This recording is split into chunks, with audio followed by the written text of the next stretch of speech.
Hello and welcome to episode 3, season 4 of The Purple Rain with Duck and Oz. Hey. Well, Oz, mate. What a week, eh? Well, let's start with our social distancing that we've set up here, mate. We are as far away from each other as we possibly can. That's at least 1.5 meters, mate. I can see you. I'm looking at you through the bars, Okay, mate. good. I've got this what once upon a time used to be called a mega ball. I don't know what the exercise ball now. That's going back a bit. The old mega ball. Mate, I've got the mic back as far as possible. We could probably actually get it off the thing and I could, a bit of roaming Brian style. I could have gone, but we're keeping our social distance, mate. Interesting times, mate.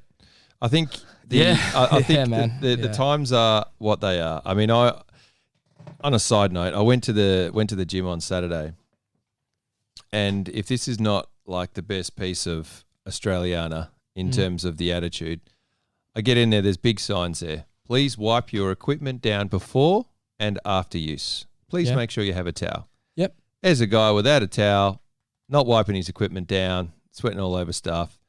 And I'm there wiping stuff before or after, and I'm like, what's the point? Like, mate, you know what, Oz? That's a tip for you. Don't go to the gym. That's easy peasy, mate. That's why I don't go to the gym, is because I don't want to catch any viruses. You sit out the back, mate. I'm set up ready to roll, mate. You're ready to I've got my kids are going to be jacked. If we're home, mate, my kids are going to, my 2-year-old's going to be jacked. Like, my boys are going to be able to, like, pump weights and eat cakes. They're going to be benching 60 at least by the time they're done. Mate, can I ask, do you have what we used to have at when I lived at 151 Alfred Road? We used to have what we used to call the prison gym setup, which was just a bench press and a boxing bag. That was it. Is that what you're rolling? That's correct. I've got a boxing bag. Yeah. I have a bench. I've also got resistance bands and anchor points. I've got in that stuff, mate. You need a couple of free weights. Yeah, don't worry, I've got that. A couple of dumbbells. I've got my medicine ball. I've got much, ladders, hurdles. Nah, mate. Too much, mate. We're cranked up, ready to go. You just need boxing bag, bench press, mate. Prison gym. Hey, Oz, mate. I'll just. I mean, it's so weird this week, man. Like, my lovely girlfriend, her family have a restaurant business. So it was pretty devastating news last night. With the takeaways only stuff, that's going to have a massive impact. And it's so weird, man. Like, we both are in the same industry. We're both teachers, mate. The schools have continued to stay open. I mean, personally, and I said this the other day, I'm a type 1 diabetic, so I'm wrapping it up, mate. I'm not going back to work after tomorrow. And I think the thing that I'm starting to preach now, that I said to my mates from Albany, was, and shout out to you, Coops, I love my job. I don't think there's too many people that are unique like me, and I know you're one of them, but there's very few people that love their jobs, and I actually love my job. I love going into work every day. But I love my job, man, but I love my life a lot better. I think you can't risk it, mate, and our man Bruce Arians says, no risk it, no biscuit. Well, mate, I ain't risking it and I ain't getting no biscuit, mate. Yeah. You know what I mean? Like, I think the toughest thing, mate, is it's not just our profession. It's the morale is low across the board. Yeah. And the one thing that, and I guess this is a segue into talking about the game a little bit. Yeah, but yeah.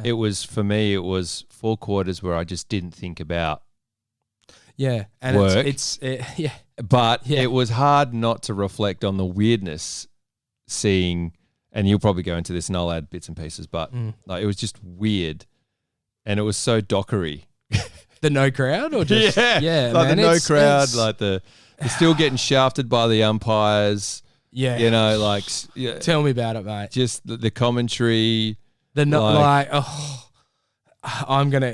hitting these points all on full cylinders, mate. I mean, I went up and I watched I listened to the pre-game on ABC because I was travelling to Claremont to go look after my sister for a little bit. And then I watched the game up in the new Claremont. She's in one of these Claremont apartments around the Oval, and like, they've got this thing right up the top where they've got a massive big screen TV. And my brother came over and he watched the game with me. We I was trying to pay attention to him because the game was like, Dockers were losing and he was talking about coronavirus stuff, and I was like really interested in what he had to say, but I also had one eye on the game. So I was kind of like, I wasn't paying attention to either things as much as I could have. Like, all men can't do two things at once. So, like, there's parts of games I was just solely focusing on him. Yeah. And there was parts of games I was solely focusing on the pretty average footy. Well, let's get the GBU started, mate. Yeah, the GBD, mate. GBD? The good, the bad, and the dockery, mate. That's what it's all about. Remember, we changed that last year, but... Look, the Freo Dockers 8-9-57, defeated by the Essendon Bombers 9-9-63 by 6 points. Look, as we said before, the season is now suspended until the 31st of May, which, I mean, if it comes back then, it's going to be great. And if it doesn't, look, it doesn't. It's going to be an interesting season. Look, just the good, mate, Sam Sturt, Oz. Oh. Look, I put down what an horse. What an horse. I mean, you were... say 2.0. Yeah. Mate, 3 goals, 7 score involvements. Scored 2 goals in the last quarter as well. Had me licking my lips. That first goal as well, he absolutely laced it. And boys got around it a bit. And Sturt, mate, your thoughts on him? What did you think? I loved it, mate. I think he's... it's just annoying in many respects across the board, but not being able to see him just really hit his straps like through mid-season. His skills are... His skills are amazing, like his one touch, but he's also got the ability to X factor. And I think smart, man, and goal sense. And like... We've missed that. We've missed that, right? And like me and Nels kept saying, look, we need another Fife and we need another Walters. Now, Sturt isn't going to be the next Fife. Let's not put that pressure on him. But he could be the forward that we need to kick, say 60 goals in a season. Yeah. Like as a mid-range half forward that can maybe roll up into the guts in the future when he gets a bit bigger. But, I mean, he looks like a player, mate. And, look, I mean, the funny thing is that he potentially... Is he the rising star for this week? Are they going to name him? Yes. If the season's over, does he get the NAB rising star? I think he can be the one and only, mate. Hey, what did you think about his head getting taken off, by the way? Oh, very disappointed by the lack of support around the boys. But I think they didn't want to get it reversed. So it was a little bit of a, But, Hurley, I mean, give him... They might as well give him... give him 22 weeks. Well, give him 10 weeks, mate. That's how long we got off, eh? Imagine that, 10 weeks. I remember there was a rugby union guy who got like 12 weeks for eye gouging, and it ended up being 3 games. Oh. Like they gave him 12 weeks, and then they like figured it out. They're like, you can't play until this date. And then afterwards they're like, oh man, you actually... You've got 3 games in between that date. Hey, look, Roaring Lobster, mate, the pinchy man. Oh, the pinchy pinch. Oh, mate, dominant around the ground. And, it was pretty interesting. Again, a classic commentary thing. Oh, he's had a bit of a limited preseason. No, he hasn't, mate. No, he hasn't. He came back from the shoulder injury early. He had a massive preseason from what I remember. If I'm wrong, well, come at me on the socials, guys. But Roaring Lobster, mate, 2 goals, 15 disposals, 7 marks, 7 score involvements. Look, the last quarter, mate, very, very positive signs, 4-3 to 1-1, and we nearly did the same thing as what we did against the West Coast Eagles in that preseason match. Really came roaring home. Look, Walters and Fife, can't say any more. I mean, the guys are outstanding, and we actually need 2 more of those guys. Yeah. We need 2 more guys to stand up every week. Look, I know this is still in the good, but it's going to take a while for us. Where we are, again, like I said at the start of the year, and I don't know if I actually said it on the podcast, but I think we're going to go down and then come up. It's going to be down up, and it's going to take a while. And we had, mate, average games, 81.8 on Essendon versus 58.7. So, like our games, the guys haven't played many games, and it's going to take a while. And there's a few guys who do need to develop, but I was going into the bad. Did you have any other positives you want to talk about? Any guys in particular that really had you licking your lips? This is Lobster. I really loved the spray from Walters on Tabernar. Now I know apparently you missed this because I read the little comment. Yeah, there. I was just getting back upstairs to the TV. And the reason why I love the spray is that sometimes people just don't get it. Yeah. And sometimes you need to let them know if they don't get it, this is what it actually means. Yeah, and you know what as well? They said, look, the guy coming back, you should protect him. And, Sturt and Lobster had that in the first couple of minutes as well. And I thought Sturt called him back, but probably not enough. And Sturt probably could have taken the mark as well. Yep. He was a bit of a if. But in that case, Tabs came backing into Walters. And you know what? If I've got a choice, 100 times, would you prefer Tabs or Walters to take the shot for goal? I'm choosing Walters 1,000 times out of 100. I mean, and you could hear Sonny called him out of it, and yet he still backed into it, So look, it's a tough one, but I like that passion in Sonny. That's what I'm talking about. And, I really like that aggression. And you know what?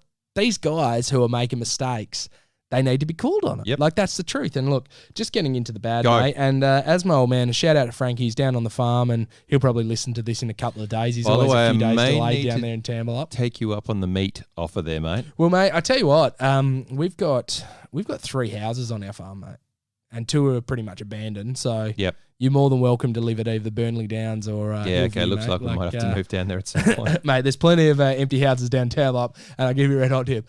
There ain't nobody near you, mate. So there's plenty of social isolation. Look, as my old man would say, and he used to call Trent Crode this, and I think this was a Jimmy Hull saying, and he's a classic Tamblup figure, mate. He coined the phrase, he's a commentator down in Tamblup, he coined the phrase, backed out of the pack like a joogie coming out of a dam. I don't know if you've ever seen like yabbies or joogies, how they flick their butt. I haven't heard joogies in ages. Mate, backed out of the pack like a joogie coming out of the dam. But, oh, mate, I might try and, I can't, I don't have the skills to upload a VH. Actually, have we got it on DVD? Mate, I got to watch the 98 Tamblup Grand Final. Guys, sidetrack. In 1998, in the Grand Final, okay, Tamblup played Wanderers. Wanderers kicked 11 goals in the second quarter, and Tamblup still won. I mean, is that the most insane thing you've ever heard? Can you imagine kicking 11 goals in a quarter and losing a game? Yeah, not ideal. A grand final? Anyway, not ideal. Mate, but like my old man, and maybe it was a bit of a Jimmy Hullism, but he used to call Trent Crode the lamb shearer, which means you're pretty much a B-grade bully. So you can shear, mate, you do, 100 lambs a run, mate. Oh, mate, kill it, shearing lambs. But get a couple of big rams in there, a couple of big weathers, mate, he couldn't handle it. So, mate, I think we've got a number of guys who are lamb shearers, and I'm saying Lockie Schultz, mate, did nothing. And I went out. You went on a limb, and mate. I said, could this guy be our leading goal scorer? Mate, could he play? I mean, we're not going to play any more games. One game, not ideal. Service wasn't great, though. Crowden, very average. But, I mean, Schultz wasn't, there was no pressure in the forward line either. That game was begging for Blakes. Mate, Sean Darcy, the big hodor. He was just, and in the game changed when he got out of the game. As soon as he was out of the centre, the game changed. And look, I think moving forward, is he trade bait? And again, Oz, although it's hindsight, you look at a mobile ruckman and how good they are. Look at Grundy on the weekend. Okay, and I know he came up against this guy, Tim English, but you think Lobb and Tim English have those, you could have gone. Anyway, look, Darcy, yep, very average. Brayshaw, missing those 2 sitters, and they are sitters, and he's an AFL player and he gets paid, and, goal kicking accuracy was pretty good on the weekend. He's running into an open goal and he misses that.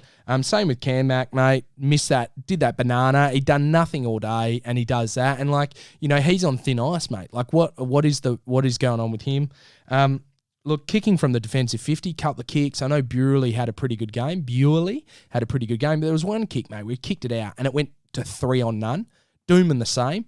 Like just 3 Essendon plays. Just kicked it straight to him. Like no actual thought, panic in the back line a bit. Not much of a calm head that we saw over the preseason. And I think as well it came from this guy, mate.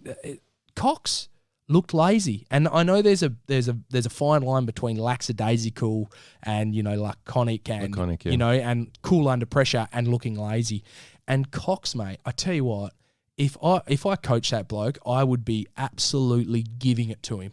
I would be in his face every quarter, just giving it to him because he looks like a bloke who needs an absolute firecracker, and he's a pretty laconic dude when we met him as well, and he's a pretty relaxed guy, and he needs to know that at AFL level, it is, it's cutthroat, mate. And there's someone will be, like you think, all right, if once the 3 keys get back in Pearce, Hamling, and Hogan. Once those 3 guys get back in, there's no spot for him, mate. So he's got to cement a spot. He's got to take his chances now.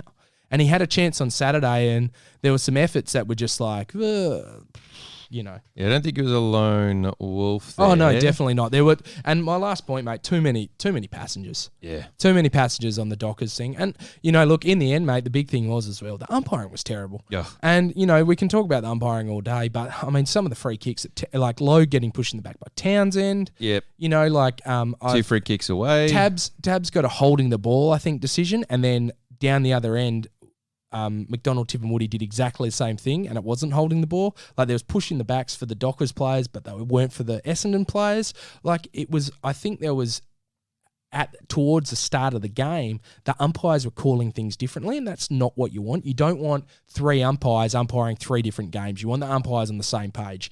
One umpire was calling pushing the backs, the other umpire wasn't, and it just stands out like dog's balls, mate. You know, it's terrible. I think we need to be mindful as well, and I tried isolating myself from being a one-eyed Freo supporter and seeing whether or not it was legitimately an opposition free kick. And I'm like, you know what? That's just egregious umpiring. Yeah. Like, I was like, you know, maybe I'm being one-eyed. But I'm like, no, mate, that's 2 hands in the back. Yeah. Or that's, you know, that's clearly holding the ball. The free kick on the Shepherd, there was a Shepherd on Townsend when there was nothing in it. And they're like, oh. No. Yeah, that was the one Coxie gave away. Yeah. Which was, he didn't even initiate, sorry, it's the word I was looking for. Didn't initiate the contact. It was Townsend who initiated it. And then there was nothing in it anyway. Mate, into the dockery. And our man Townsend. Now, Townsend in his career, I think he's kicked like 16 goals or 20 goals or something. Not much. Mate, he's had a bag of 5 versus us and a bag of 3. He's the type of guy who kicks bags on us and we're like, who is this guy? Is he the Tabana Gabba? Oh, mate, it's just the Dockers. Scenario. Don't you feel like the Dockers always get a bag kicked on them by some bloke who's never played a good game in his life? There's that theory. We always play someone into form. Yeah, exactly. Yeah. Look, the commentary, mate, and this one in particular from Mark McClure, who said at the start of the game. Now, this is a guy, right? Now, Oz, special comments, guys, and I'm absolutely sick of them now because what are you doing? Like, what are you doing? Your job is to be a special comments guy. One, your main thing is that you're an ex-AFL player. Awesome. All right, cool. Give us your insight on that.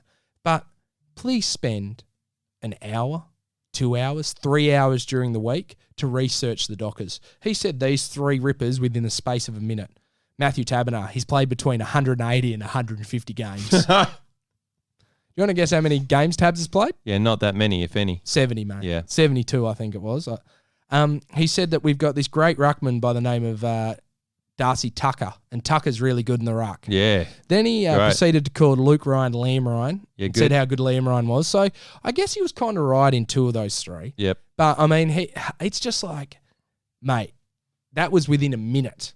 And I was like, this is mental. Because I know Mark McClure makes mistakes all the time. And I'm like, especially when it comes to the Dockers. And it's like, is there no like someone just listening to that and going, okay, he's made 3 mistakes in 1 minute. Okay, he's going to keep calling people the wrong names. It's like, are they not going up to him during the break and going, hey, Mark, mate, just quickly, the Freo Dockers, do you watch any of their games? Do you know any of their players? Like, do you want us to give you, you can just sit this one out, mate. Just say you're sick or something. A question without notice for you, mate. If I, rolled up to you and I said, right, do you know any names of kids in your class? And you say no. What do you think's going to happen? If I'm your line manager, what do you think's going to happen? Yeah, exactly, mate. Get your butt kicked, right? Yeah. Like, how can you be a professional? And this is a rant. Yeah, that's How can you be a professional and still not know the names of players? You're getting paid so many dollars in order to comment special comments, supposedly. And it's not just him. It's other commentators who are on TV, national TV, who've had plenty of the preseason to do a little bit of research. Open up a magazine. Okay, what's this number? What's this number? Am I going to call this guy the right name? I know what I meant to say was that guy. Mate, do you reckon you'd be getting that wrong if it was your own team? And don't start me on Eddie Maguire commenting on a football team other than Collingwood and expecting to be some form of genuine commentator. Give me a break. Yeah, that was grim. Mate, just on some more commentary, which I thought was quite funny on the social media, was Pat McAfee watching the game and loving it. He was like, this is my favourite game. Now, the Americans apparently, like big ratings, you can bet on it, rah. Could we, as a community, as an Australian community, could we trick the Americans? Could we just keep playing live games and say that these are games? We just play old games. We say, oh, these are the games. Here's the line. Yeah. Da da da da da, and just send them old games. Would they actually know the difference, mate? Would anyone know? Not. No. Exactly. I'd say play last year's season. Just go, oh, no, we're all right here down in Australia. Here's the footy. Just keep it going. Good times. Because they won't know what's going on. Nah.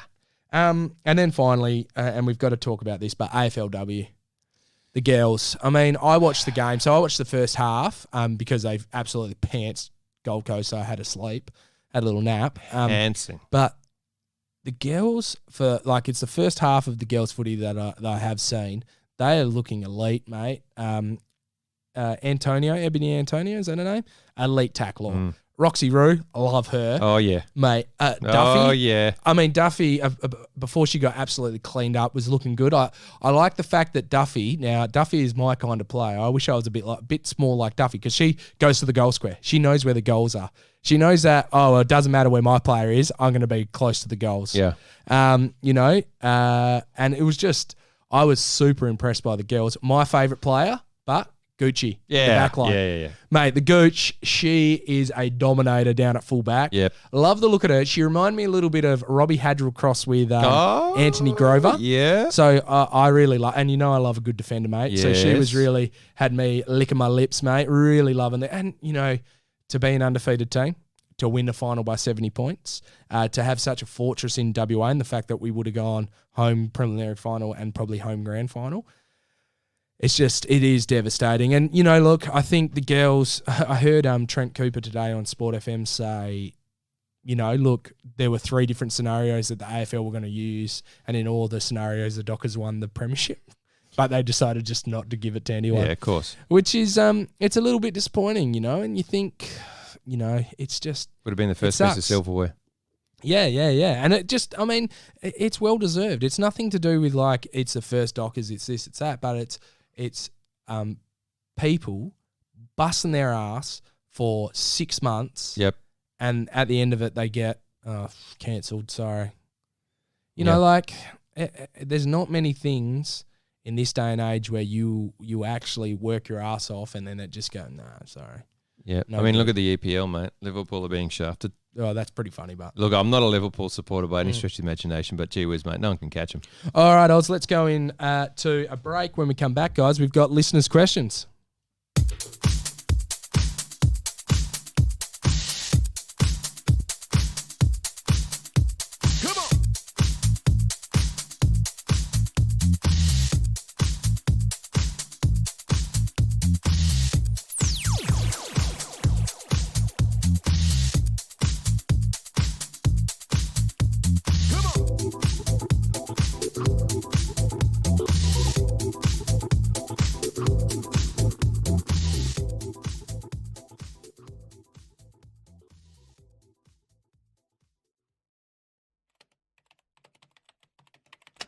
Come on. Come on, Duck. Have you ever had problems with computers, mate? Look. Every day of my life, mate, is a problem with the computer. Well, you know what, mate? I've got a solution for you, buddy. Just Make It Work will take care of all your IT problems and help you use technology to reach more people, make more money and waste less time. You can relax knowing you're in the hands of real Dockers supporters. Get on to jmiw.it. Call or email and mention the Purple Rain for 20% off your first project with Just Make It Work, Duck. I suggest you get around it. Cool. Als, turn those mics on, mate. Hello and welcome back to episode 3, season 5 of the Purple Rain. Purple Rain. With Duck and Oz, a special, I guess we could call it the coronavirus episode, mate. It's something we're going to think about. Yeah, anyway, mate, let's get into some listeners' questions, shall we? Do you like how I smacked that button? Yeah, there's yours over there, mate. Yeah, need that, number one for me is Jeff Moritz. Who is going to train well on the remote training program and who is not, Oz? Those who are disciplined, Duck, will be the ones that come out on top here. I think it allows our injured players to recuperate. I think, if anything, I'm going to be positive, and it allows our injured players to get back fully fit, ready to roll. This could still be the most Docker season of all time should we come out of this on the other side. Absolutely blitz the limited season should we get back into it and win our first premiership. Oz. Now, I heard him talking about on 6PR tonight about potentially the NRL going into 2 conferences. Okay, and they were going to say, look, one group is based up in Queensland, one in New South Wales, right?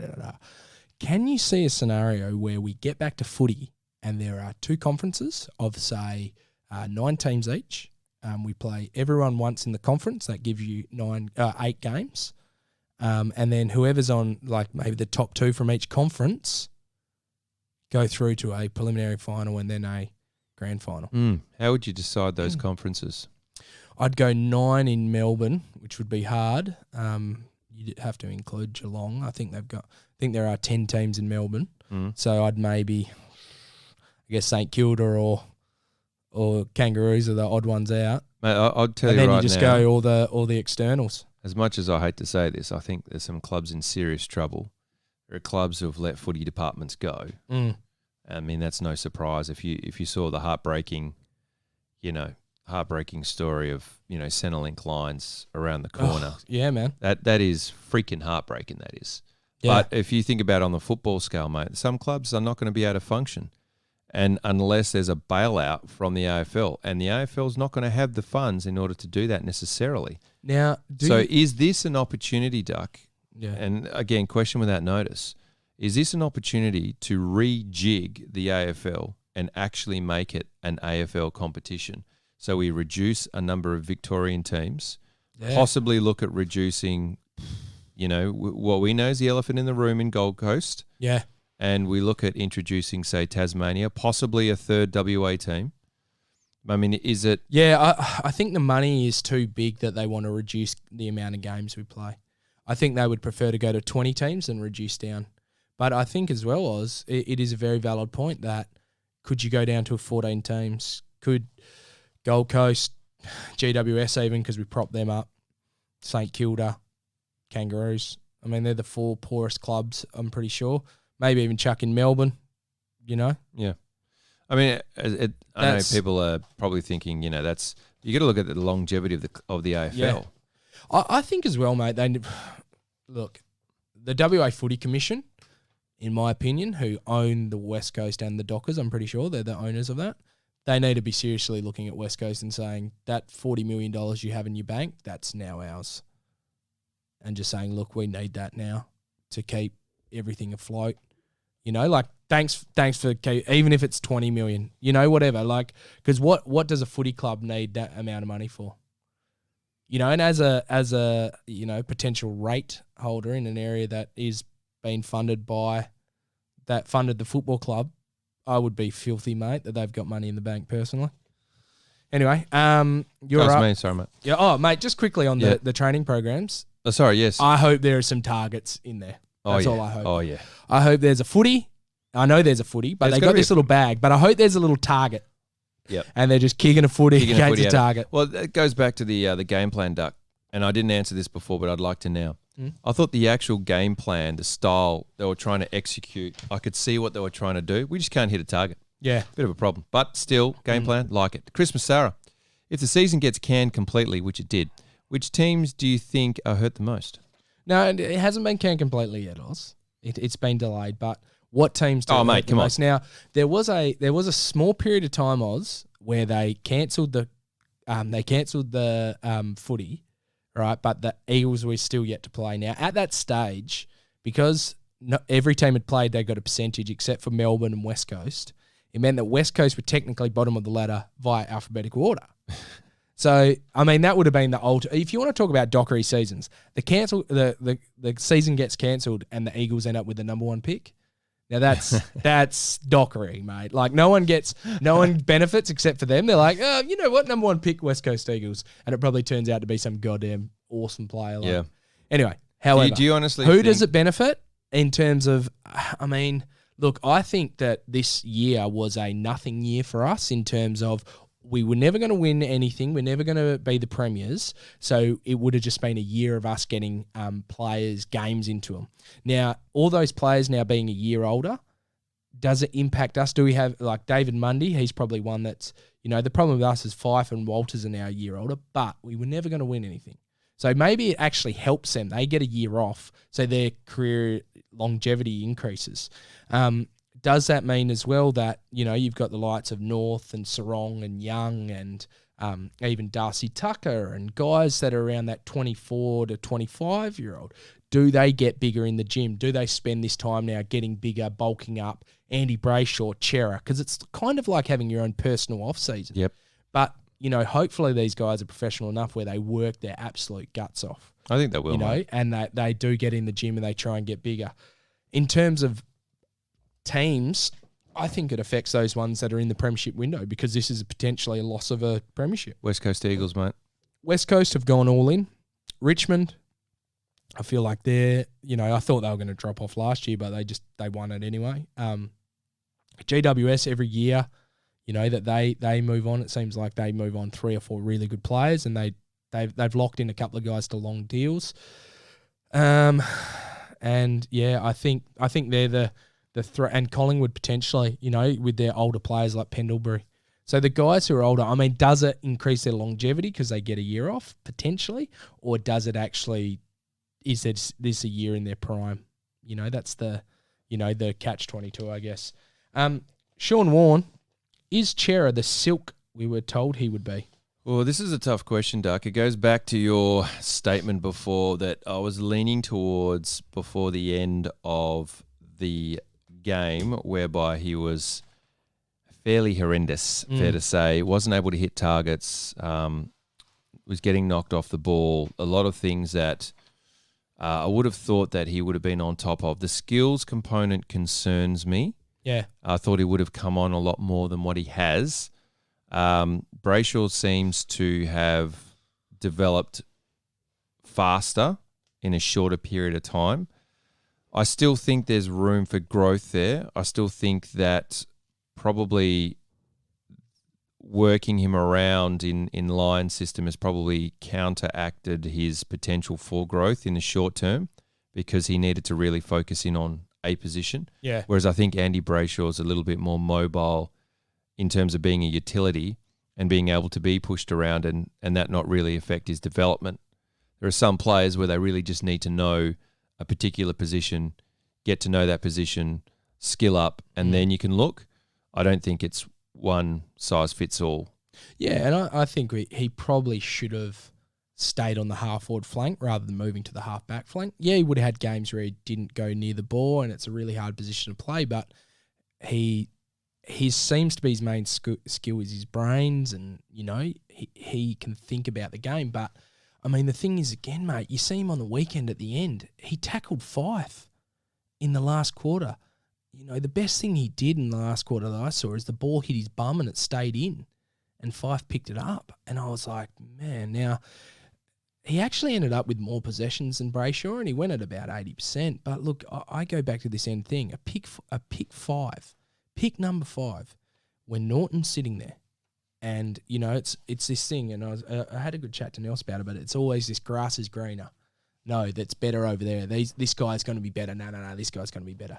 I mean, those people in that room that picked Chera over Norton, and they're still at the club, but they should really, really be thinking, what were we doing? Like, we had a guy in our club playing with a lot of Dockers players, and we just let him go, mate. A key forward. Can you imagine if we had Norton? Travis Franklin couldn't help feeling a little relieved when Bennell got injured again. Am I a bad person? Look, it would have been very dockery for him to, come out, play for Melbourne, kill it, low salary cap. I really wish that Harley Bennell could keep playing footy, but his body's just not up to it. Yep. Shane Woden said it the best. He said every time he tries to go up to AFL speed, he breaks down. And, man, we had Morabito. There's been plenty of great players in the past that potentially could have been outstanding and ended up just injury prone. And injury proneness is actually a characteristic and it is a skill set. And, Bennell's injury prone, he can't play. So is he actually any good? I say no, because he didn't play. He doesn't play, mate. So look, that's it. Oz, what were your thoughts on Bennell? Would have loved to have seen him play, mate. He's silky smooth. This one from Bahundi Williams. Sun spray on tabs. Was it warranted? Yes. And do we have Fife 2.0 in Sam Sturt, but skills and faster? Yes. Yeah. Oh, I like the drop of the ball. Like, I like the way he kicks. Yeah. I think it's more accurate. Still has a little bit of room to grow in the gym. And I won't lie by saying when he got clocked around the head by Hurley at the end, I thought, please get up. Don't be concussed. That was my main concern. I thought, but he got up. Yeah. But the way that he reads the ball, the way that he reads the flight as well is quite impressive too. I think we've got something there, Doug. Oh, yeah, definitely do. All right, you're right. Trent Durwood, what's your favourite Blur song? And could he get any more dockery for the AFLW season to be cancelled with no flag when we undefeated and won the final by 70 points? All right, now, Oz, I've actually written down my 3 favourite Blur songs because I saw this question. Yep. So my 3 favourite Blur songs, and I did listen to Blur today. And Oz, how's this? I used to listen to Blur while playing a game called Freo. Now, I've got to still... I love Freo! I still got to give you red alert, mate. Yeah, you haven't given me that. I love Freo, mate. Freo, good game. Like Caesar, but Egyptian style. Harder to get those papyrus. Oh, yeah, you know what's going on, mate. I played this game. Mate, so I used to sit down at home on the farm when we weren't doing anything, and I would listen to Blur, like the best of album, which I feel like it had some extra tracks on it. Because I looked it up on Spotify, and one of the tracks wasn't on there, and I would... Literally, it was like the soundtrack for me playing Freo. I used to love Freo. Good game. I might get back into it while I'm on my sick leave, I don't get this red alert game. I'm going to be very disappointed. Mate, I will get red alert to you. Attack dogs, mate. Attack dogs. Email it to you. Yep. I will send it to you. But top 3. 1, Country House. Absolute banger. Yep. 2, Charmless Man. Love it. Yeah. 3, Top Man. Top Man. Yeah. No Coffee and TV. No Song 2. No Beetle Bum. None of that. They're my 3. They're my 3 favourite. Yeah. Love it, mate. Interesting. Yeah. Go to your next question. What else did you say? Dockery? Yeah, we've already mentioned the Dockery ladies. Oh, boy. Any, Oz, can you think of any Blur songs off the top of your head? I know I've put you on the spot there. No, I'd like to do my research. Okay. Yep. All right. Ian Rundle, was it just me or have the commentators gotten worse in the off-season? Eddie still doesn't know any players apart from the Collingwood rabble. And are the umpires ever going to be on the same page? Consistency just isn't there. Yeah, we've touched on that. I think that was my rant about Eddie. It'd just be nice if they just did their research. Yeah. Just watch a Dockers game. Yeah, any danger? Tom Ant to catch up. It was interesting that the VFL biased umpiring held true even without the crowd influence. How many points of a head start is it worth for Victorian teams? Feels like we would need to be good enough to overcome an 18-point handicap. Now, it reminded me, Oz, of and a shout out to anyone who played footy down at CBC, but there used to be a guy at CBC called Ronnie, right? His name is Ronnie. He's an old, crusty old umpire, right? And it got to the stage, mate, where I coached a game against CBC and I kept a tally of all the free kicks Ronnie gave in front of goals to CBC, right? 7 or 8 goals a game. Dead set. And I was like... what the hell was going on? And we won one game because there was a guy on our team called Ronnie and he kept giving him free kicks. Because he was like, I got the same name as this dude. And he gave him like 4 free kicks. He kicked 4 goals in the last quarter. I remember little Ronnie Binswani. And shout out to you, Rendog. You remember this because you were coaching with me. And, mate, we beat CBC. But the thing is that was quite humorous is that CBC, every finals, would get neutral umpires and get flogged. They'd just be like, what? And we actually Dingoes played in the grand final versus CBC, in which 2 of their players got red carded. One of them elbowed one of our players, and the other player told the umpire to F off. So the umpire had the red card out. I don't think he would have given a red card to the second guy, but he had his card out. So he's like, not? You can go as well, mate. Yeah. Both of them. Yeah, I like it. They still managed to kick more goals than us during that 16-man period. But, oh, boy. Yeah, it does matter. All right, what do you got, mate? That's you, mate. It's me, Jack Carrington-Jones. During the Freo preseason West Coast, during the Freo West Coast game, Darling sat out with a fractured jaw.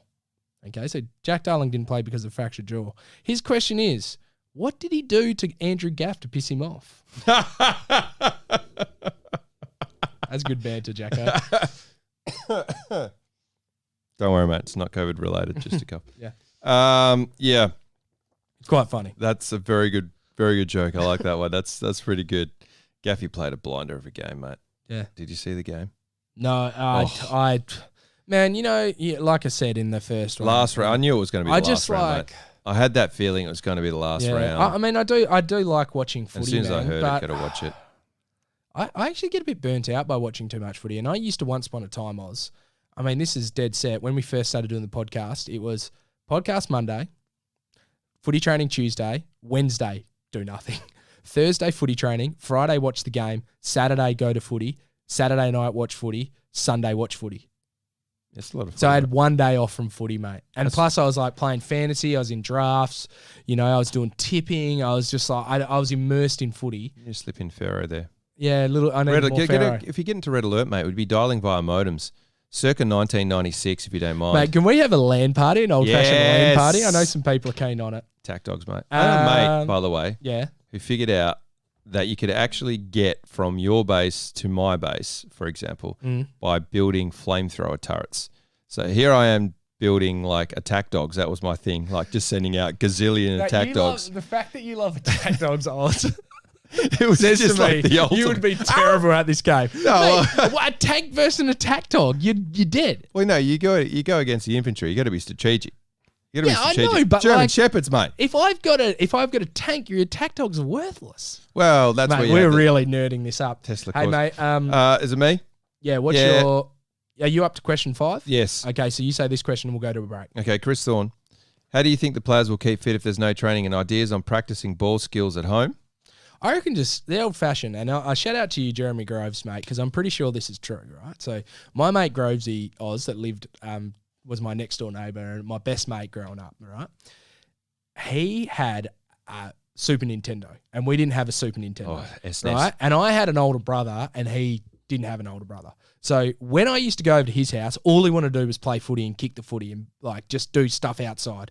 And all I wanted to do was play Super Nintendo because I was like, man, Super Nintendo. Yeah. Like I'm sick of kicking the footy with Nels, right? So he told me, and I don't know if he did this on purpose or I strongly believe that he probably just tricked me.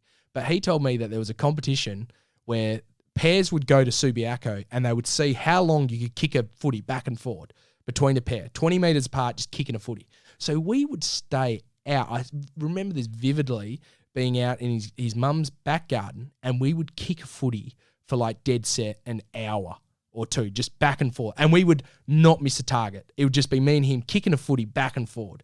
And like we'd be sitting there yarning and stuff like that, but we would honestly, and then we'd start playing like, all right, well, what happens if it's you kick it and every time you kick, you got to move back a step every time you mark it. So then we started doing that, back. But like, I mean, if it wasn't for him, my skills wouldn't be as elite as what they are. But baby. I really hope that the players, and I know that often they live together. Very few of them actually probably don't live by themselves. And if they do, I think they should maybe move in together, just two of them. Hopefully they've got a big backyard and they just kick to kick. That's it. Just every day spend 2 hours just kicking the footy to each other, back and forth. And that, so it becomes second nature. Now, they probably do that a little bit, but they probably don't do it that much. I would be like trying to get 5, 10,000. And you know what else, Oz, that really grinds my gears in modern footy? Just kick on your opposite foot for a whole day. Just do that. 200, like 1,000 kicks on one foot, 1,000 kicks on the other foot. So that actually your body and you're ready, that motor function becomes second nature, kicking on your opposite foot. Because the amount of blokes who go on their opposite side and can't kick, Bewley's probably the best one. He just cannot kick on his opposite foot. You know, and the amount of guys who get work there, and they always seem to get stuck into their opposite foot. That would be a really great one. I'm I would say that. I'm mindful of me commenting here, mate, because the players have more, skill in their right pinky finger than I would ever have in my life. But it'd be good to hit targets on the run, maybe goals. Yeah, I mean, the hard thing is, mate, you can't run around. You can't, so it's got to be just kick to kick, opposite foot, I'm saying. All right, let's go to a break. When we come back, we've got our last 10 questions.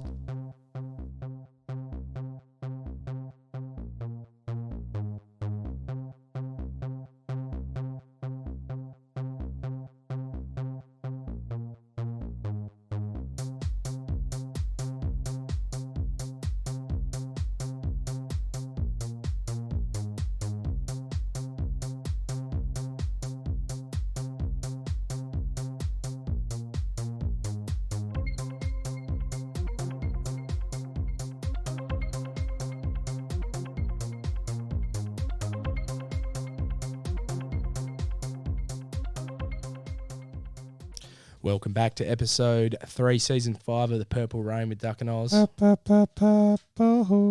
back into the listeners' questions, Oz, and I'm going to start question number 6 from me, from Jake Pizzuto. Shout out to you, Pizzoots. Hey, Pizzoots. One of the greats, part of Dusty's Ducks, mate. One of the great basketball teams. With the comp delayed for a couple of months, who do you think goes out for Hamling, Pearce, Mundy, Wilson, Hogan, Akers, and Hill, assuming they're all all fit? Looking like a good problem to have. So let's start. Yep. Hamling, who goes out? Cox. Pearce, who goes out? Ooh. Who's at risk the most? Probably Tay was I reckon. Dooman? Yeah. Yeah. Mundy. I don't know if Mundy walks straight back in, but... Oh, come on, mate. Yeah. Crab. Yeah. Wilson. Again, we need him off the halfback. I'd probably push Aish elsewhere. Hogan. Oh, Tabs. Akers. Chera's at risk. McCarthy, maybe. And Hill. Oh, yeah. McCarthy. Yeah. All right, that's good, mate. I like that. You pretty much nailed it. That's exactly what I would have done. What about Blakely? I think that game was tailor-made for Blakely. I know he had one game, and I know it was one game. Yeah. Mate, this is the thing as well, that if the competition kept going, Oz, this was the hard thing. There's no reserves competition. There's no one playing in the lower grades. There's no lower grade competition. Waffle, VFL, NEFL, all those competitions had been scrapped until May 31st at the latest. Even like amateurs, the flow-on effect, mate. June 13th for them. So how do you get into that team? How do you get out of it? How do you it's all training, So it would have been a really tough ask to say, hey, look, this guy comes in, this guy goes out, da-da-da-da-da. And a quick shout out, by the way, to Longmuir in the sense of having the ability to make the adjustment because we were getting, pumped in terms of the structure early on because we weren't adhering to structure clearly. It was great coaching on the run. And then his ability to adjust accordingly, mate. Yeah. And you could see the big move of putting Lob into the ruck and putting Darcy essentially out of the game. Oz, did you watch Longmuir's press conference? No, I did not. Nor did I. Did you miss? I did not. When was the last time you missed a Ross's presser? I did not miss one. Neither did I. I don't know why that is. Weird. It wasn't a deliberate. It was not a deliberate thing. I didn't even think of looking at it. Because I often think, we talk in our Dockers group, and we know we're in the echo chamber, but we always talk about Ross's presser. But I don't know any other fans that listen to their coach's presser. Is it a bad thing? I don't know, man. I don't know. I want to go and watch it. I want to give him a chance, but it's not Ross. That's the weird thing, man. I still feel half the time I think Ross is in charge still. I don't know, mate. All right, you're up. That's me. Donnie Young, if we crush the rest of the season and won the premiership, would we even want it? Thing will be tainted as... All right, so let's say we're missing about 10 weeks now. Let's say we go back, we play, say, 10 weeks. We win, we get on a golden run. Everything starts to click and we still win the flag. I'll give you a red hot tip. I'm still getting a big old tattoo. Yeah, we said we would, mate. Mate, we're still getting tats. Don't matter. Tats, flag. Baby. Flag tats. is a flag, mate. All right, Lindsay and always. No regrets. I'm going to just call you Lindsay F. What are your thoughts on possibly trading Chera at the end of the year or possibly next year after a good look at him playing in the midfield for a year? So play him in the midfield, see how he goes. Yeah. What do you think he'd be worth? Oh, mate. I know we have invested in the future, but I for one think that we have enough good kids and coming through. Okay, would be good to try to aim for another bona fide middle-aged midfielder in the trade and try and make us relevant again while we still have Fife and Walters. Yeah, maybe another team think that they could get more out of him. Also, I guess the same could be said about trading Tabs. He's practically the same type of footballer as Lob, but miles behind. Look, so, Chera, mate. The idea would be, the crux of the idea is you trade Chera. Let's say we trade Chera to GWS for one of their WA midfielders, or Chera to... I'm just trying to think who's got a good WA midfielder. someone, I mean, it'd be like Chera plus pick one for bloody Cripps, or like, you know, all the WA midfielders are so damn good. Yeah. Like Tom Mitchell, right? Chera, Cornelio, you know, like getting a rather than having another 2 or 3 years with Chera. Look, long story short, he's still very young. I mean, how long are we persisted with backing in Tabs, and yet we're really ready to cut ties with Chera? I don't think Tabs plays for any other team, to be honest. No, I don't think he gets a gig in any other team at this point in time. We're just so desperate for key position forwards because struggle town. Look, again, if I could just talk about Tabs for a second. Tabs is not who we think he is, and we need to not put that pressure on him because he's not that. I originally thought, hang on, he's going to be this 3-goal a game guy. He's not going to be that. He's going to give us 1 or 2 goals, maybe 3, but he is going to be what he is. He's going to be a structure that we can kick to. Sometimes he'll clunk them, but as long as he brings it to ground, he provides a contest. That's his role. He straightens us up a little bit, but kicking for goal, mate, pot luck. Yeah. Pot luck. He's no Jesse Hogan. We can't put him in that batch. He's no Matthew Pavlich. When Matthew Pavlich finished, we thought, we've got Tabs. Like, no, we can't think like that. And it's unfair on him because he's just not that player. Yeah. So, and that's, it's not his fault. He's fair. Just not that player. Yeah. What are your thoughts? Mate, I think Tabs is just average. And personally, like, I'll give Chera, but I'll be on his case, mate. And I'll be on his case because, like, again, small, slow, not strong. Footy nous is all right, nothing special. Skills are nothing special. So tell me, like everyone keeps saying, he's going to be good. Well, give me 3 things he's good at. Like it's a Mike Lombardi thing. If this guy's so goddamn smart, tell me 3 things he's done that's really smart. Like if this guy's so good, tell me 3 things he's done that's good. Like I can recall 2 good games in his first year. And then last year was a bit of a write-off. Now, that might be position, that might be, development, and he might take time. But, I guess we do have time. That's the one thing on our side. And I just think, if the right trade came up, Buttles, like if the right trade comes up. I still think he's finding his feet confidence-wise. Yeah. And once he does, he'll be a different player. That's just my tip. Yeah. What happens if, let's say, Richmond say, give us Chera and I'll chuck in another player. Who's another Victorian? Maybe like Chera and Luke Ryan, all right? Let's say they want Chera, Luke Ryan, okay? And they give us Marlon Pickett, Sydney Stack, and Shai Bolton. You take that deal? 3 for 2? Oh, yeah, I really like Luke Ryan. Yeah. Those 3 guys. I mean, Marlon Pickett's like 28. Yep. Still get a couple of years out of him. Sydney Stack. The other 2. I mean, there's 3. I mean, Shai Bolton, I think, was a number around 2 pick. Yeah. But, I mean, Stack and Pickett were nothings. They didn't cost anyone a thing. And, no one wanted to take the risk on them, hey? Yeah.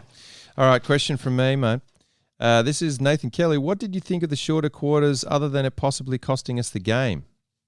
I didn't mind it. I thought it was good. Made the game a bit quicker, and I think that's potentially something that's going to stay. They'll just be like 16 minutes, time on. The goal kicking was more accurate.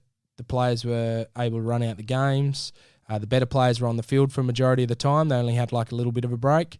So, rather than having those maybe 2 breaks a quarter, they only had 1.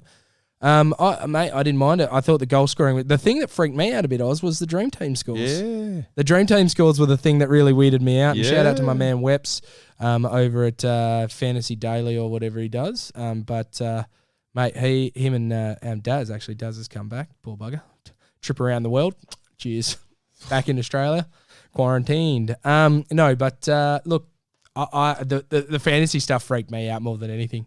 That was the thing that weirded me out the most, Oz. But the games, it was tough because once a team got about 4 or 5 goals ahead, apart from the Dockers and I think the Kangaroos, that was it. It was like once they were 4 goals ahead, it was kind of game over. You could really kill the clock a lot. Yeah. So, 20 minutes is kind of good, man. I like the nice round number.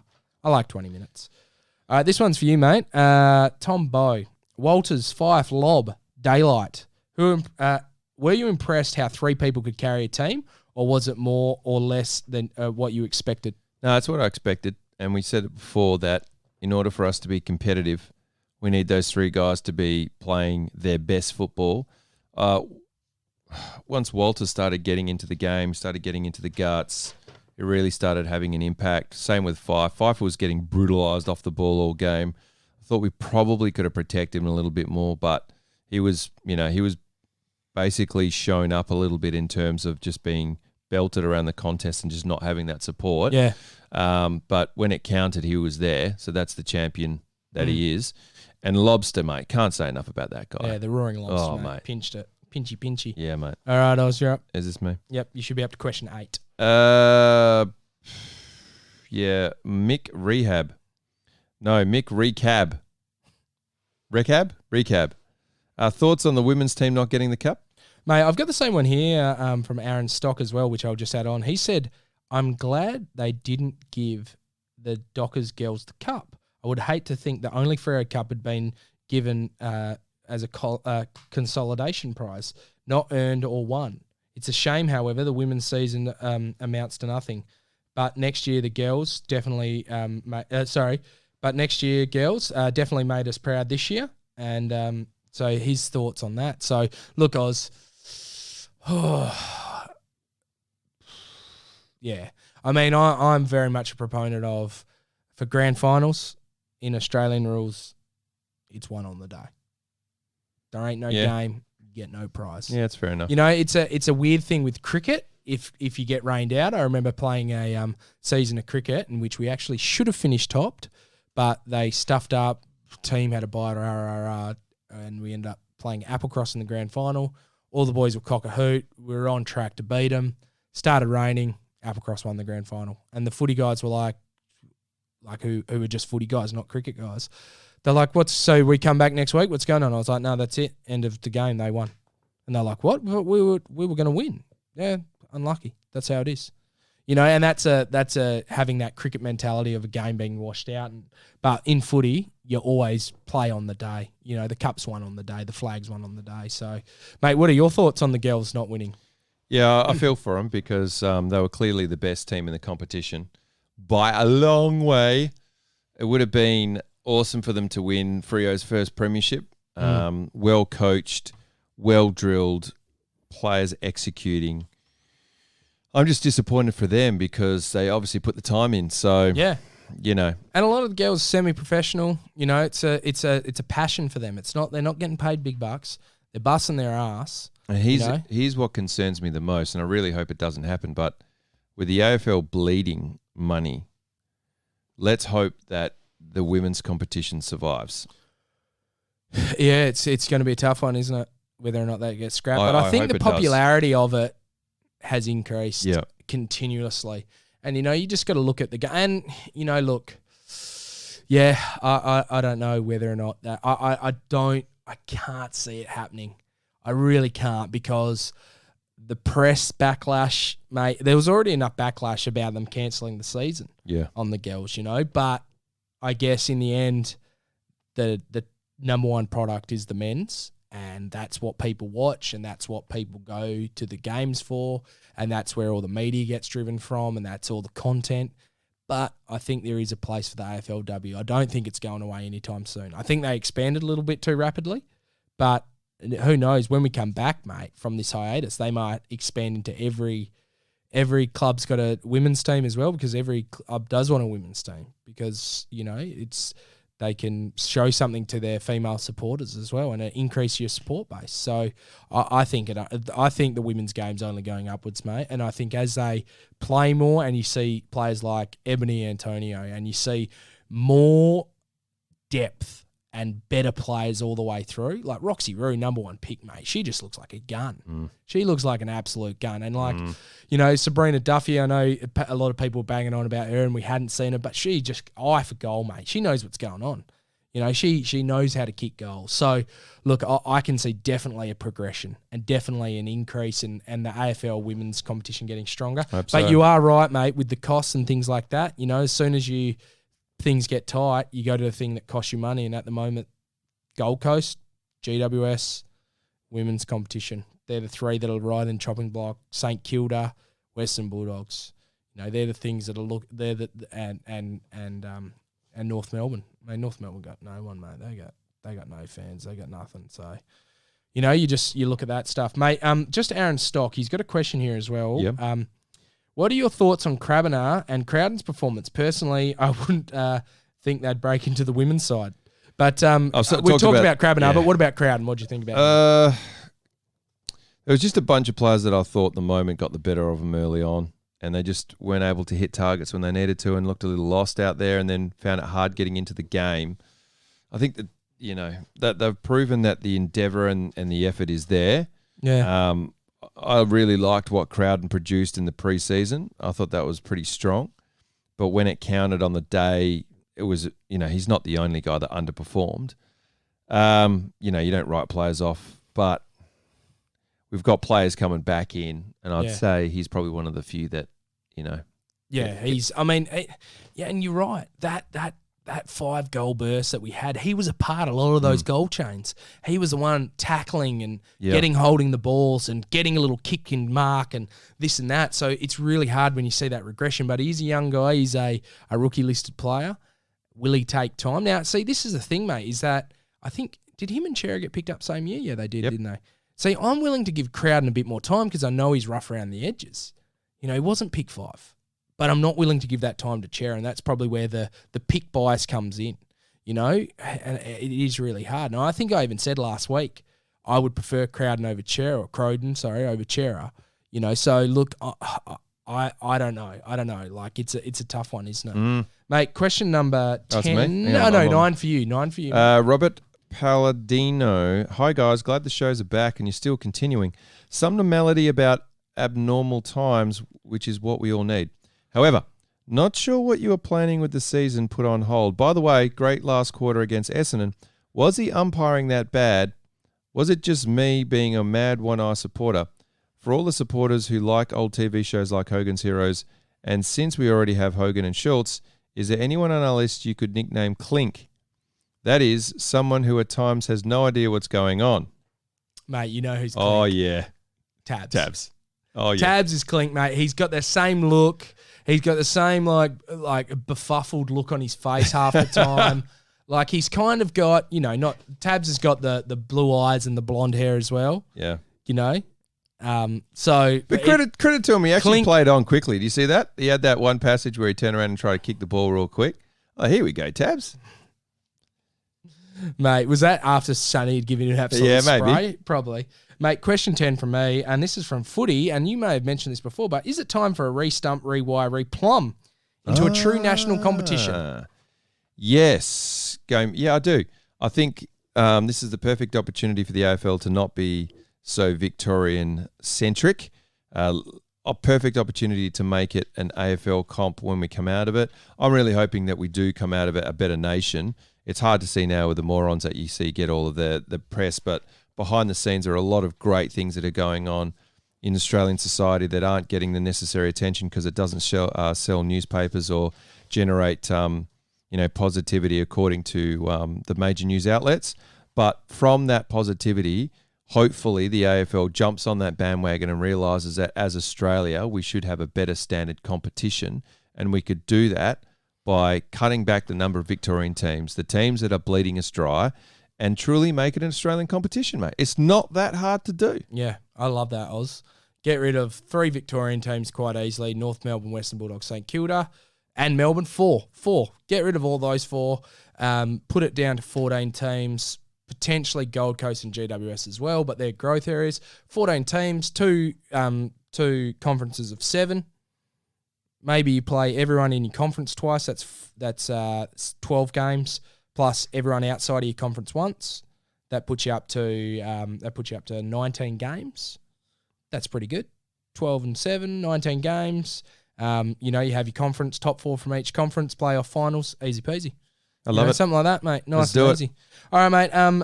last question from you, mate, and I have the answer. Tim Marvick, top 10 favourite Docker games of all time. Have you seen this? I've seen the question. Yeah, I haven't seen the question. Oz, mate, you can just tell me if you think I'm right or wrong here. Okay, go. And you might need to think about this. However, all right, I think the top 3 are pretty set in stone, and then from 4 through to 10, it's any order, really. Okay. But top 3, number 1 with a bullet, Sydney preliminary final, 2013.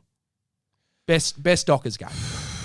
No, I'm disagreeing with you. Are you saying this one? Geelong 2013 qualifying final. Yes, because of the absolute shafting, putting us down at Cardinia Park. Mate, the atmosphere of that preliminary I know, final, mate.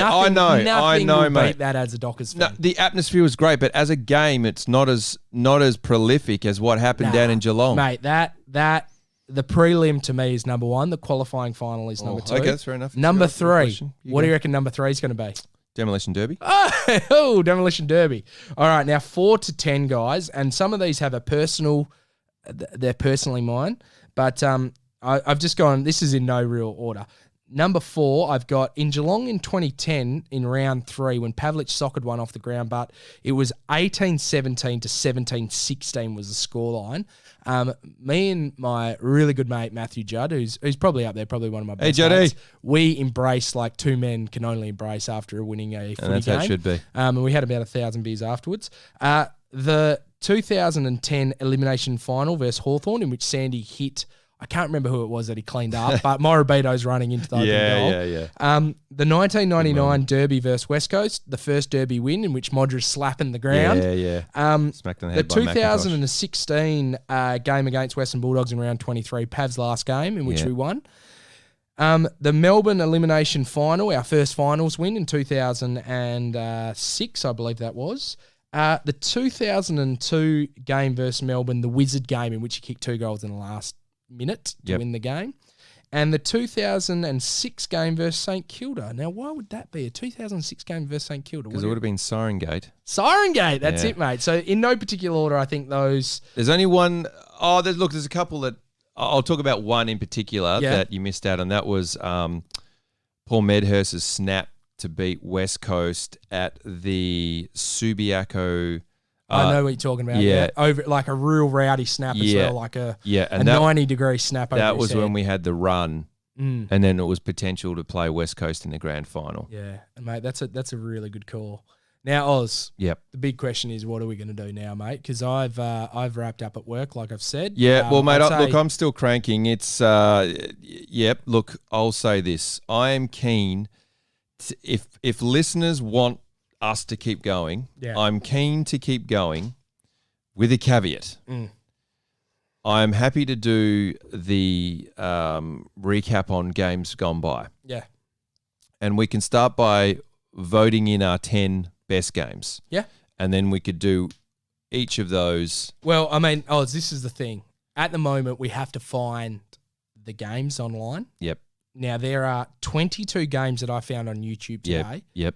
Of games. Now, they range from games from 2013's AFL Grand Final loss, a game versus Bombers in 2013, all the way through to our very first game in 1995. I think now these are full games. Full games on on YouTube. Now, I went to KO. I'm probably going to cancel KO now because there's no reason to have it. It's just a waste of money. There's no sport on. So I'm going to probably cancel my KO. The 5 games that were on KO, yeah, a couple of them are good. They'll have the Demolition Derby up there. But the Demolition Derby is on YouTube, mate. I thought they had that on KO. They do have it on KO, but they have it on YouTube. So you don't have to pay for it. So I think I'm going to bin KO. Okay. And I think we're going to have to... Because as well, YouTube as well, Oz, everyone can watch YouTube for free. Yep. So we get to the masses. We get to the people out there. We know everyone's down in their uppers, so we want to provide a free service for free things. Yeah. So, look, what we'll do, guys, is that potentially... We might just give this week a rest. Look, the podcast may not be man-to-man, face-to-face, mano-y-mano, so we'll see what goes on there, guys, as well. So it might be me over the phone. And the other thing, and we won't have the same passion and things like that. True. The other thing, mate, I don't know if I can watch the grand final. I haven't the 2013 grand final we'll leave. And like I said, mate, if things get grim, I'm willing to do it. I said, look, you don't have to be on that podcast. That can be a podcast for me and maybe me and Juddy do that on Dork Talk, mate. Maybe that doesn't be a part of the Purple Rain. Maybe that's a way we can shift people to listen to Juddy and Monkey on Dork Talk. Now, Monkey's probably forgotten 2013 because he's a moron, but Juddy will remember it. And listeners out there, I went to the game. I have not rewatched it. Oz? I went to the game. I have not rewatched it. So I feel like that can be, if the season gets cancelled. Okay, we're going to have to do it. We do that one on grand final day. Okay, we'll do on that. Grand final. I'll agree to that. So look, guys, we've got 22 games. Some of them are good. Some of them, I think all these ones, there's 15 of them. Sorry, 14 of them. No, not 14. 13. 13 of the games that range from 2007 to 2008, to 2003, and I'm pretty sure they're all pretty tight games. So they'll be exciting to watch as well, because Chris Connolly is kind of peak Dockers, like we're talking peak. So look, guys, what we'll do is on the Thursday nights, I think the Purple Patch is going to be hard to do. Yep. I don't think we're going to do it. I'm not sure. We're not 100% closed on that, but look, Purple Patch is pretty tough to do, guys. We've got no game to talk about, and it only goes for half an hour anyway. So we will put up on our social media. I'll get Oz to record a little 5-minute thing saying, this is the game we're going to do. Here it is available on YouTube. Look at our social media. We'll put the links up. We'll give you the weekend to watch it, and we might do it on a Tuesday or we can pod about it at any time, can't we, Oz? Yep. And then we can put up the pod whenever. So yep. Look, guys, we want to keep you guys. We know as well. Like, we're just two normal blokes. We're both school teachers. We're both dealing with this as much as you guys, but we also want to be out there and be able to provide a little bit of relief from what's happening at the moment. And if you're sitting at home bored out of your brains, there's nothing better. Like, because this is going to be the thing, Oz, is that it's going to be boredom that gets everyone, isn't it? Yeah. It's like, because people are going into self-isolation already, and they're going to be pretty bored. Yep. Anyway, guys, on that note, thank you very much for all your questions. Thank you very much for staying with us. Stay safe out there, guys. Remember, practice good hygiene, practice social distancing, stay inside as much as you can. Don't go around people. This is the way we kill this thing, is just everyone staying by themselves. And the thing is, mate, the sooner we do this, the better off we are. Exactly. Guys, be safe out there, and we'll be in touch with you via our social media at Purple Rain 95 on Twitter, Facebook, or Instagram. We'll put up what game we're going to watch and what we want you to watch, and then from there we will do a Rewatchables podcast on that. The Redockables. Oh, baby. Mate, the Redockables. The Redockables, baby. Purple Rain, the Redockables. That will be our stuff, because we've got 10 weeks to kill, mate. All right, see you later, guys. Take care, guys. Love yous all.